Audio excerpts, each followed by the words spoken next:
It is the second week and my second vlog of Magical Readathon for autumn 2025. This semester, Ula is going to be studying for her major calling in Aldean Excavationist, which is a little bit like an archaeologist. And if she has time, I'm also going to be making her do classes for Story Weaver and Necromancy. Between all three of those subjects, that has given me a fairly massive TBR to work through. I decided that this week I was going to use a spinner wheel to help me narrow down my choices. So I've taken all of my eyeball books, all of my ebooks, paperbacks, hardbacks, and put them on the spinner wheel. I've left out anything that I plan on reading as an audiobook because those I feel like I need to pick and choose as I come up. I just find them harder to fit in to kind of planned reading, the way I can better judge how quickly I'll get through a paperback or an ebook.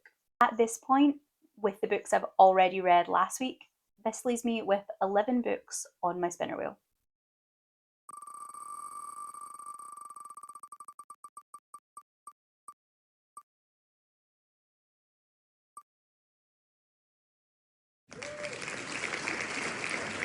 Looking for Group by Alexis Paul, right on the line there. Looking for Group is a D&D inspired contemporary romance from one of my autobuy authors. The second book that I'll be reading for this vlog is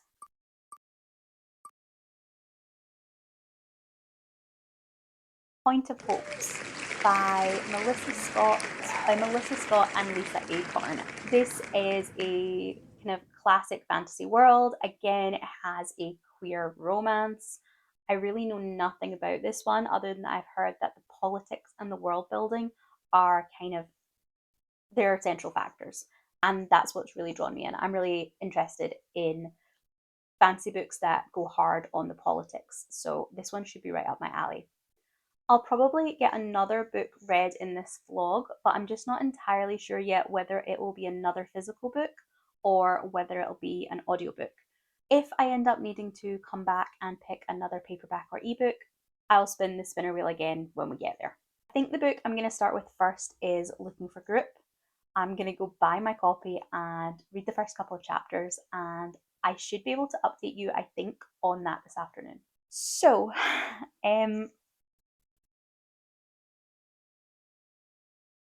So I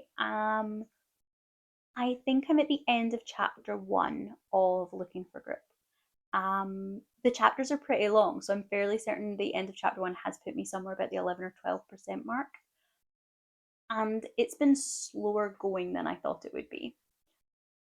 It's entirely my fault because this book isn't exactly what I thought it was. I had thought it was a fairly light contemporary romance and probably a YA from the description of the characters.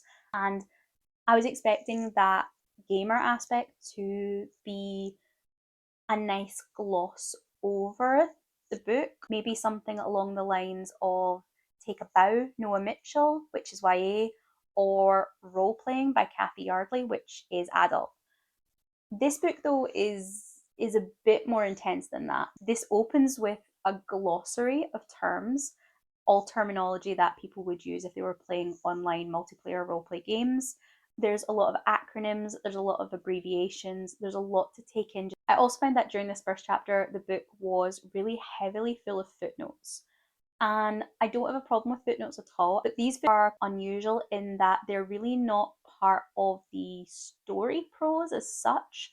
They are more like author's notes where when a character maybe uses a certain terminology or something, Alexis Hall then explains to you what that is in. And honestly, I just find that it kept breaking my immersion in the narrative, which I was already struggling with because it's full of terminology.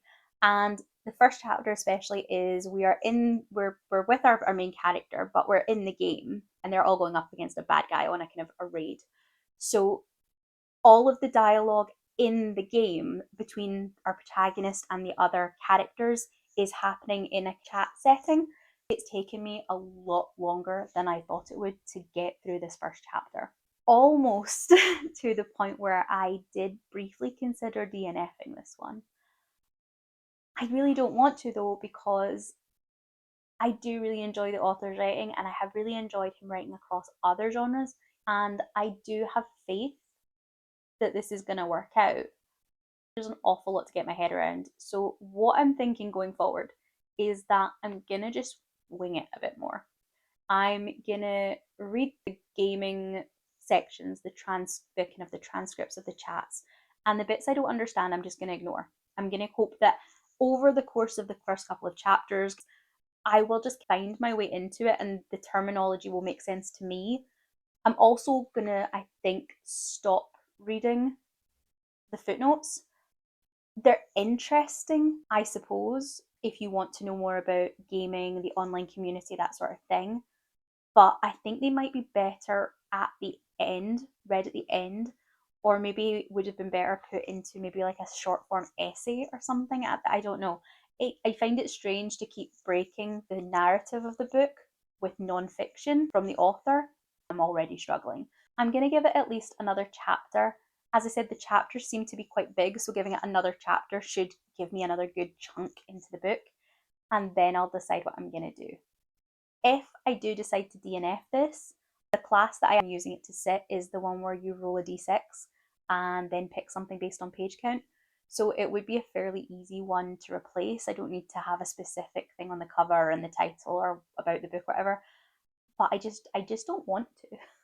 I'll need to pick it up again tomorrow and hope that my next couple of chapters becomes a bit smoother for me and I can really immerse myself in the actual story itself. Apparently this vlog is just the week for me reading complicated books.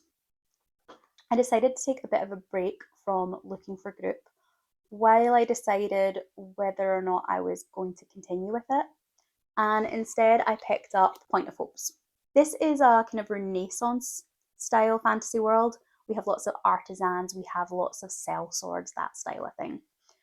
The opening prologue took me so long to get through. It is very stacked with fantasy names, titles, occupations, and we have a kind of secretive meeting, hints of kind of political intrigue, hints of a kind of manipulation of the succession that is occurring, while really being given nothing to hold on to. I kind of thought I might have to DNF this one straight off the bat, but I persevered, and in chapter 1 it did come together far more coherently and I'm far more comfortable in it now. I'm sitting just at the end of chapter 2, and while there is still a lot I don't fully understand, I think the world feels a lot more settled now. The main kind of thrust of that opening chapter is that we meet Pointsman Nicholas Rath.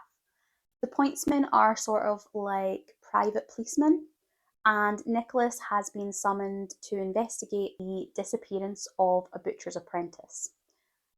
He uncovers the fact that lots of young apprentices, 12, 13-year-olds, have been going missing in the city over the past couple of months, but as that's something fairly common over the summer, as apprentices leave abusive situations, they go off with the travelling caravans looking for an easier or better life. Nobody has really thought too much of it. But Nicholas suspects this one is different. Everything he can see in this situation, the butcher's apprentices are traditionally treated really well. She doesn't seem like the kind of girl who would have ran off. At the same time, we have Philip, who has just arrived into the city. He has been soldiering, and for one reason or another, he hasn't been able to take up the commission he wants in this next season, so he's decided to find lodgings in the city to wait it out and to hopefully get a better placement in the next round of recruitment. Something that's really interesting about this book is the way the city is laid out. We have the Point of Hopes, we have Point of Sighs, Point of Hearts, and all the different areas of the city seem to have their own pointsmen. The different districts all cater to slightly different things, as you kind of get in most fantasy novels. We have a kind of brothel district, we have an artisan district, and I'm really interested in that, the workings of the city itself. There's just an awful lot of work done in establishing the kind of bureaucracy and the little details that it takes to run a metropolis in this kind of era. The one thing that I would have liked from this is a map. Now, despite being a massive fantasy reader, I'm not really a map person. I can respect a good map at the front of the book, and I will definitely maybe glance at it. But I am certainly not the kind of person that will be more drawn to an edition because it has a map. I'm not the person that's going to print off a fantasy map to put on their wall. I may refer back to it, but honestly, I'm probably more likely just to kind of be unsure and keep going with the story. But in this one, with all the different points, all the different districts, I would have loved a map at the front of this to refer back to. I think I would have used it. And I also think it would be really, really attractive. Like, I think it would be a really nice map. So that's just something I would have liked. I think that would have elevated the physical copy of this book a little more. I am now really enjoying the setting, and I'm just looking forward to when we get Philip and Nicholas meet. I'm interested to see how they come to blows, how they overcome their differences. To bring us back to looking for group, I did decide to continue on with it. And I'm still not completely convinced, but I am definitely happier in myself with where I am with it now than I was the last time I spoke to you. Last time I spoke to you, I just finished chapter 1. It was rammed to the gills with gamer acronyms, gamer speech, and I just wasn't keeping up. And on top of that, it had lots of footnotes that weren't in world footnotes, they were author's notes. Most of them seem to be talking about different kind of how gaming has evolved since this book was initially released as an indie book. It's telling you a lot more about the world of gamers kind of in a non-fiction way, and quite a lot of Alexis Hall's experience with that, which is all really interesting, but does constantly pull me out of the story, so I'm just not going to bother. Occasionally there was a term or whatever that I'd forgot what the explanation was, but by and large I was able to pick up the ones that mattered, I think, and I'm slightly more comfortable. I'm still not completely sold on it. I need at least maybe another couple of chapters before I decide that I'm definitely sticking with it. And the fact that it is, for me, clearly an auto by author is doing quite a lot of heavy lifting. I think if you're not a gamer and you're not an Alexis Hall fan, this one might be a struggle. But I'm going to stick with it, and I will let you know how I get on once I've made it past maybe the midpoint, once I've decided if I'm definitely going all in on it. This is just a really quick check-in with a positive update. I am round about, I think, the just under half, 40-ish% of looking for group, and I'm really coming round on it. I think it's helped that more and more as we go through, the book has had sections that were set in Drew's real life, so we're just doing normal prose, and even the sections that are set in game, so have those chat logs, they're becoming more relaxed. The terminology is not bang, bang, bang. It's not every other sentence. It's not full of acronyms. They're more casual chats as well. There are some terms that I still don't know what they mean. Honestly, I've been ignoring them, and I don't think it's made any difference to my enjoyment of the book.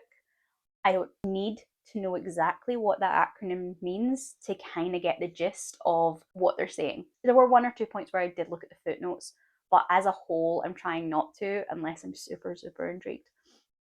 That's making the book move much faster for me. The game is almost the setting, it's the vehicle for the plot to happen, and now we're getting more into the depths of the plot, and it's becoming slightly more important to be grasping those characters than it is the terminology. And in those sections, Hall is giving me what I have always enjoyed in his books. There are moments where, even in a chat log, the characters are flirting, they're talking to each other. The bits where Drew's in the real world chatting with his friends. And these sections, I was sitting reading it in Costa and with my coffee, and I was just smiling away to myself, like probably, worrying the other customers. But I was just smiling, and that's what I look for in a Alexis Hall romance. I'm maybe not going to come out with a brand new favourite, but I'm at the very least going to finish it, and I'm fairly certain I'm going to enjoy it. So I'm going to do that. I'm going to finish it, and I'll get back to you with my final thoughts on it. I finished Looking for Group by Alexis Hall, and I'm quite pleased to say that although it definitely took me a while to get into, and I'm not sure I ever completely understood or cared about all of the terminology used in it, I did have a really good time. By that midpoint, the usual Alexis Hall romance, the banter, the chemistry was all starting to come through, and that was what really worked for me. more than necessarily the intricacies of the gaming side of it. I enjoyed it as a kind of veneer, as a setup. I liked having the gaming be part of it. I just feel that I personally didn't get as much out of it as someone that is much more comfortable in that world with that terminology might have. But I'm sure there are people far more into gaming that are going to absolutely love how much of a love letter this is to online gaming. I will say that if you're more like me and you've literally never tried any kind of multiplayer online roleplay, then I personally don't think I missed anything by skipping those footnotes. The terminology at the beginning does feel quite overwhelming, but again, personally, I would just say go with the flow, treat it like any other fantasy world novel. If you pick up the terminology over the course of the story, that's great. If you don't, you generally get enough of a vibe to understand what they're saying, even if you just treat them as made up languages. A 3 feels too low, but a 4 feels too high. So I want to say somewhere around a 3.5. And although it's never going to be a favourite, and I'm probably never going to reread it, I did have a good time. Maybe one day I will reread it. Maybe one day I'll be far more interested in gaming and I'll want that nuance. Maybe one day I'll want to go back and read it and flip back and forth on those footnotes. It's a little bit disappointing because I was really excited about this book, but I did still have a good time with it. And I do feel that I got quite a nice viewpoint on this very kind of microcosm culture moment. And it got me the grade I needed. So for Point of Hopes, I am now sitting at, I think, about the halfway point, just past the halfway point. And I'm feeling much more comfortable in this world now too. Again, this one started off very intense, lots of terminology, lots of names, lots of world building. And now we've got to know the two main characters better. We've seen more of them in their situations, their settings, and we've got more of a coherent plot on the missing children, the investigation into the missing children, and how the different political factions are all kind of pulling at each other. It definitely feels more like a fantasy novel from 20 years ago, although there is mentions of the two main characters finding each other handsome. That's kind of as far as we've went right now. The romance, if it's going to come through in this first book, I don't know if it takes the full series, but the romance is very, very blink and you'll miss it at the moment. You could have got to this point in the book and genuinely not realised it was a queer couple unless you'd done your research ahead of time, which I think is pretty standard. Whereas nowadays you would expect there to be much more obvious attraction in both POVs much earlier on. Something I've noticed right from the start and that I think is really interesting is the world building on this one is really focused around astronomy and astrology. The characters talk about having the missing children's star charts read to tell them potentially where they might be, what happened in their lives. There are things like that if you're born under a certain star, you go into different careers, they suit your personality better. Honestly, I think Point of Hope's this element of it, the astronomy and astrology, kind of star signs and this being really, really influential to the world, I think this would all be really popular in a book that released now. I know it's not the same as tarot cards, but I'm thinking of things like Arcana Academy, which just came out and has been really popular. I think this would have been a very hyped book. If it was released nowadays, you would really put a lot of emphasis on the astrology side of it in the marketing. I could absolutely see this being probably mismarketed, but being squeezed into that romantasy, astronomy marketing category.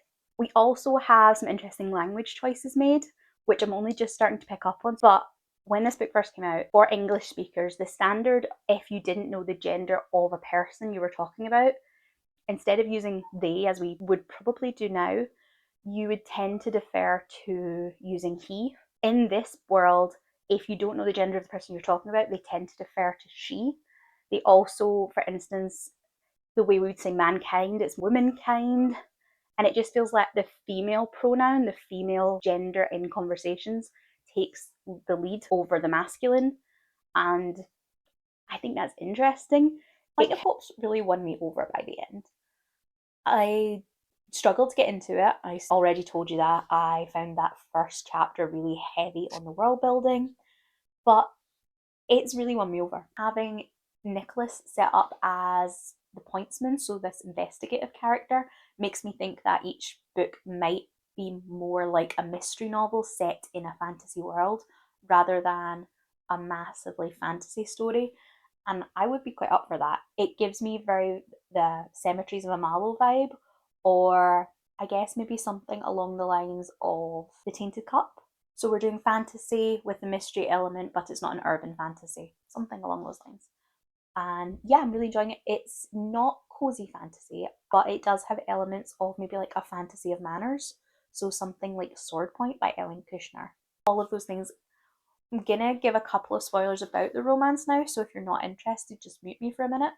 But I will say the romance between Philip and Nicholas in this one, it just doesn't happen. There is none. We do have a moment where Philip is talking about a woman he might sleep with more because she's interested in him for having kids rather than from any romantic interest. And Nicholas feels uncomfortable at the idea of Philip sleeping with anyone else or with anyone. They both do mention the other one's looks, but you could, if you chose, read this and be very unaware that this is about these two characters with any kind of romantic or sexual tension. You will have to put your queer literacy kind of specs on. I think the next book in chronological order is a novella, and I think the description says that that's where their kind of romantic angle kicks off, which I'm interested to see. Although it is a queer male fantasy romance, this is not necessarily what you would think of if that was the description given to book published now. It's not full of longing looks, it's not full of playful bickering and flirting, it's not full of will they, won't they, sharing a room, tension, and then whether that's a cut to black or a spicy moment. None of that is in that, though. Something to bear in mind. I loved the investigation. I loved the world building. That celestial aspect was really important throughout, and I do think that is something that would be really popular nowadays. I really liked having that element. In this one, it was very much tied to the plot itself. I'm interested to see whether or not it continues to be important in the books if it's not as directly tied into the plot, or whether we see other aspects of the world become more important in the story when that's the plotline we're following. The only problem, or the only real critique I have of the story, apart from that bit at the beginning where I was like, it's very world building heavy, apart from that, the other problem I have comes at the end. So it's almost like a book ending of problems. The finale, or the last kind of the third act, I guess, is full of action. It is very action packed. And it sort of does all the running about, the fighting, the action, the drama that didn't happen in this. The main body of the book is a very slow and plodding investigation. It's Philip and Nicholas having conversations in the pub, having conversations with other people. It is not massively full of actiony moments, but the end really is. And it felt really, really rushed. We were getting towards the resolution, and I was looking at my pages and I had 20 pages left, and I was like, we have to get through all of the drama, we have to find a solution, we have to save these kids, we have to bring down the bad guy. Potentially we were trying to work in some kind of romantic plot line, and it all had to happen in the next 10 pages at that point. And that all felt a little rushed. I did start to wonder whether the bad guys would have a Scooby-Doo style getaway and we would then follow them into the next book. I wondered if maybe the missing children storyline wouldn't be resolved. It just felt like we got to the end and there was an awful lot suddenly crammed into that last section, where it could have been, maybe we could have trimmed down some of the investigation, we could have trimmed down some of the tension building over the missing children, and we could have drawn out that finale moment. Or to be honest, you could have just added an extra 30, 50 pages to the book. Yes, I think my copy is sitting around about the 400 something mark, but not by much. And again, I don't know whether that's a thing of its time, but a 500-page fantasy book isn't excessive. 450 would definitely be reasonable, especially when you've got such a world building heavy world and you've got an investigation going on. As I said, the one that I'm thinking of would be The Tainted Cup, and that's definitely a chunky book. And I would say this is something similar, but going high fantasy and fantasy of manners, where The Tainted Cup goes slightly more steampunky. I don't know. I am really interested to read the sequel. At the moment where we leave Philip and Nicholas, they are both somehow on opposite sides while being on the same side. And I think that's going to maybe lead to some conflicts and some drama as the different, problems and tribulations occur. So yeah, it was a really good one. I don't think I would give it a 5 star, but I would definitely comfortably say a 4, maybe even a 4.5. Point of Hopes gives me my O in Conjuration. That was to read a book that has a circle on the cover.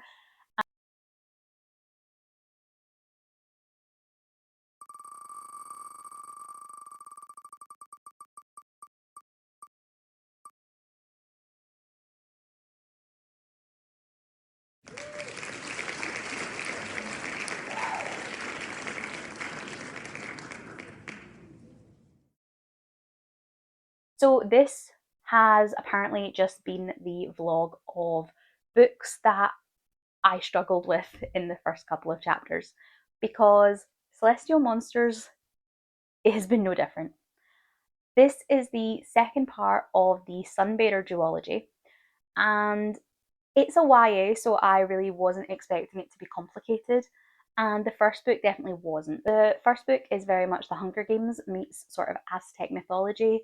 We have a group of semidios, they are the children of the gods, and they are competing in the Sunbather trials. One of them at the end will be sacrificed to maintain the sun's power, to keep the good gods, the golds and the jades, in power, helping humanity and keeping the bad gods, the obsidian gods, under control. It had a really nice level of world building for a YA. There was enough there, but it also didn't bog down the story, and it was quite fast paced by the nature of having it be a tournament. This book I'm expecting ultimately to feel the same, but coming into it was a little bit tricky. This, as it's the second part of a duology, there might be quite a lot of spoilers, especially for the first book, but I will try and keep this vague. If you haven't read the first book and you really don't want those spoilers at all, then you might want to jump to the end of the vlog, or at least you mute me for a few minutes. So at the start of this one, we dive right in to where we ended in the first book, like right in the same scene. I really struggled because it's been a while since I read the first book. And the solution to that would have been to reread the first book, but I didn't. And I think going from reading the duology as one, kind of binging the series, would probably be the way to tackle this if you haven't started yet. We flip POV to a different character than we followed in the first book. There, we are in a scene where apocalypse level catastrophe has just happened. Chaos is all over the place. We have all of the remaining semi-dioses, all of those children of the gods. We have all of the obsidian gods. They're all panicking, all arguing. And there's a lot of names to keep track of. I kind of forgot which characters were the children of which gods and therefore which powers they had, which was relevant to what was happening. I forgot which personalities the different characters had. Honestly, I forgot who everyone was, and it just made that opening chapter really confusing. I wasn't sure who I was meant to be supporting, who I had liked in the past book, who I had disliked. It was a bit rough. Now I am a few chapters in and I'm starting to get a better handle on that. We are now flipping back and forth between Teo, who was our original POV character, and Zeos, who was one of the underdog characters in the trials. The biggest, it's not an issue, I guess it's more just a thought. In the last book, there was a character who I felt was really hard done by, but I felt a lot of sympathy for. And at the end of the book, this character was revealed to be working with the bad guys. In this book, we are, as I said, we're starting off right in that moment and we're seeing the ramifications from this. And the thing is, I'm not really sure how Thomas is going to develop this out and how even I want him to develop this out. The character has to be committed. They have to be fully convinced of what they're doing. They have just betrayed all their family, all their friends, the entire world essentially, and giving them over to these evil gods, which we'll see. But it does feel like this is an apocalyptic end of the world type scenario, mass fatalities, destruction. I have to believe that that character is fully committed to what they're doing for at least a good section of the book. They need to give me a certain amount of page time where I'm convinced and where they're a true believer. However, there's now some things happening with the remaining competitors that feel really, really cruel, really mean spirited. And I don't know how you turn that character around in the space of what is left of a duology when we're also splitting the POV time. I'm not sure there's enough time to give them what I feel like is a well earned, lengthy redemption arc. But also, if we don't have a redemption arc, it feels pretty damning for a character that is essentially a young teenager, a child. Feels a little bit kind of awkward if we get to the end of the book and they haven't had a chance to redeem themselves. And I'm just not sure where or how we come to a conclusion on all this that feels satisfying without it feeling too much like the author coming in and waving a magic wand to solve the problems they've created. I'm sure Aiden Thomas is going to give it a great shot, and I'm fairly convinced he'll succeed. I don't know whether we've gone kind of so dark that a duology maybe doesn't have enough time to fully bring us back in a nice complete circle while the story arcs feel earned. I'm wondering if I'm going to get to the end and sort of wish this had been a trilogy. I'll let you know once I get a bit further forward how I think those plot arcs are progressing. So I finished off this, it's not the Sunbather Trials, it's the second book in the Sunbather duology, and it is Celestial Gods by Aiden Thomas. And I'm a little bit disappointed, if I'm honest. It was a really solid book. It was a really action-packed book. There was a lot of adventure in it, and it definitely fits that kind of YA fantasy arena. I also felt like it was a really good round out to the duology. It did a really nice job of giving us the solution to the world in general, the specific plot we were dealing with. It gave us a really nice resolution to all of the characters we had met along the way. And I do think there was no loose ends. I just didn't enjoy it as much as I enjoyed the Sunbather Trials. For me, that was a 5-star book, and I came out so excited to get to this sequel. I know it's been a long time since it came out, and I have not got to it, but I was genuinely really excited to get to it because I had such a good time with the first one. And although I wouldn't say this was a bad book by any means, it just let me down a little on that kind of personal side of it. I just didn't love it the way I was hoping I would. I was really hoping this would be a 5-star read for me, and it's maybe hitting more around a 3 or a 3.5, probably higher, maybe the 3.5. But it just didn't quite have something that the first one did. The first book, while I know some people maybe thought it was a bit predictable because you had the trials and the challenges, I felt like that gave it a pacing and gave it an urgency that I just somehow didn't get coming through in Tale's quest narrative. I didn't get that sense of urgency and danger. They're trying to save their world from an almost apocalyptic level event, and I just didn't feel that time crunch the way I did when we were doing the games. It should have felt even more intense and like there was more at stake. I didn't feel any real concern for the characters in this one. I kind of had that everything's going to work out okay feeling right from the start. Whereas in the Sunbather Trials, I genuinely was concerned about the characters, where everyone who was going to win the trials, who was going to lose.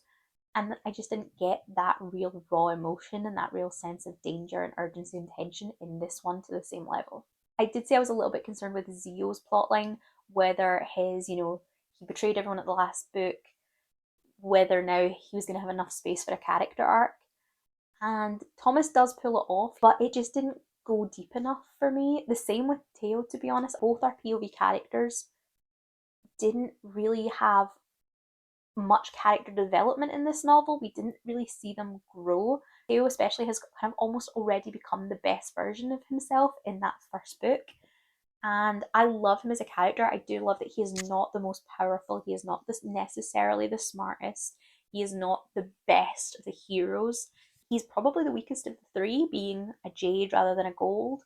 And I really like that as a character. I love that he didn't have some super secret power that was unlocked to make him the chosen one type of character. I like that there was no massive shift in that to accommodate the needs of the plot. But I did just feel that as a person, he didn't really need to grow much. He didn't really need to evolve. And the same with, to a lesser extent, with Zio. He changed his mind, but I didn't feel there was a massive character growth moment. Little bits, but just not the extent I wanted. That might be because it's a YA and I would maybe judging it harshly and maybe wanting more of a level of depth that is fairer for an adult novel. So, I mean, take that into account. But I did just want something more from this book. I really enjoyed that we got to see more of the world. In the last book, we got to see the world from the point of view of the Sunbather trials, the competitors. We got to see them coming in as almost celebrity superstars and seeing these cities almost looking down. In this one, we got to see Teo's journey now that everything has kind of gone to shit, and we got to see it from a different angle. We got to see almost more of the people level, some of the less shiny, less glitzy towns and communities along the way on their journey. And it was really nice to get both sides of the world. I felt the world was expanded in a really good way. We now get to see the dichotomy of the gold cities and their patrons, the way their people behave, their humans. And then we got to see the way some of the jade towns, the jade cities would function. And it felt nicely diverse. There was different stratas, different types of communities, and that really did work really well. I just felt like it didn't whack me with the same emotional punch as the first one. It didn't feel the same edge of my seatness. And that's why it's just a little disappointing. I really don't have anything to say that makes this not as good a book or that makes this a bad book, because it's not. It's a very, very good sequel. It's a very good capping off of a duology. Just something didn't click the way I wanted it to, which, what can you say? Celestial Monsters gives me the Q in animal studies, and this is actually one of the courses that I do need for my main calling, the Aldean Excavationist. I've been slacking somewhat on focusing on the calling that I need to finish and just doing whatever subjects so next week maybe just like a little bit more focus. The prompt for this one was to read a sequel, and obviously Celestial Monsters has actually finished that series as well, which is really nice because I can now tick that off quite a lot of my kind of goal lists for this year. In terms of a reading week, this was a little bit up and down for me. Each of the books did start out with some elements that I struggled with, but by the by, I think I enjoyed all of them. Point of Hopes, I was surprised by how much I enjoyed. I'm really glad because I do have that whole series.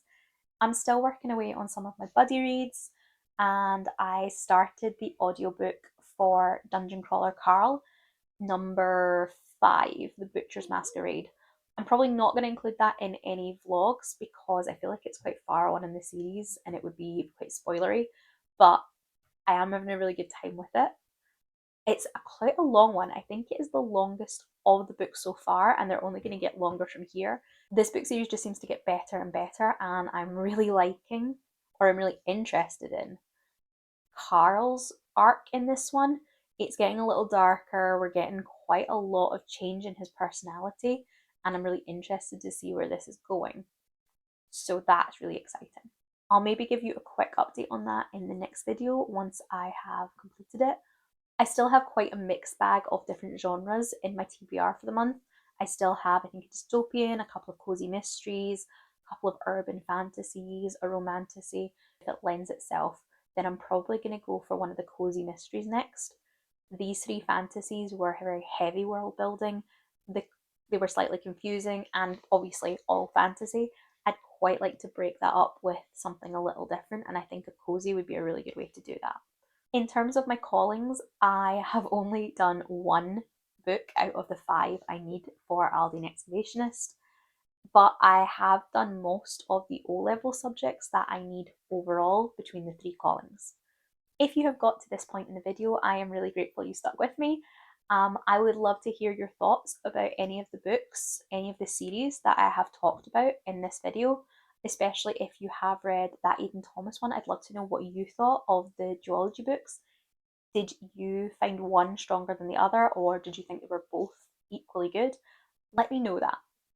If you don't have anything about the books in particular you want to say, but you want to leave me a comment, then leave me some kind of bird emoji for Celestial Monsters. I'd really appreciate if you could like the video, and if you're interested in seeing how I get on with the rest of my Aurelium studies, or any of the readathons I plan on taking part in October, because yes, I am already starting to make TBR plans for October, then I'd really appreciate if you wanted to follow the channel. I'll see you in the next video. Goodbye.